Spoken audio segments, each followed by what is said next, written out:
lesson sa akong mga anak diri sa UK. Ikatulunan ning session karong bulan na sila'y 4 ka lesson sa ilang schedule. Sa sulod sa sakyanan, simple ra ang moment pero puno sa kalipay ug pasalamat. Matag adlaw makuyog namo sila grasya gid kaayo. Tan-awa ilang mga ngisi ug ilang mga swimming attire. Excited na kaayo sila para nila adventure ni para namo tubag sa among mga pag-anto. Mataglakang nila among ginaampo maganan sila sa Ginoo. Dili lang kalipay kundi usa ka paagi sa pagtuo. Pag-abot na sa facility, si Kuya na ang nag-register sa sakyanan para sa free parking. Libre ang 2 ka oras, i-input lang ang car details sa tablet sa reception.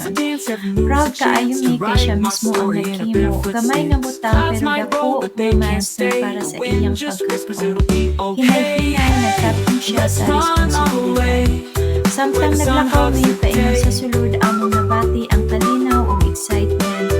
Hapsay ang lugar, limpyo ug building kaayo. Dili lang swimming ang naa na ang gym, mga klase ug uban pang activities para sa pamilya.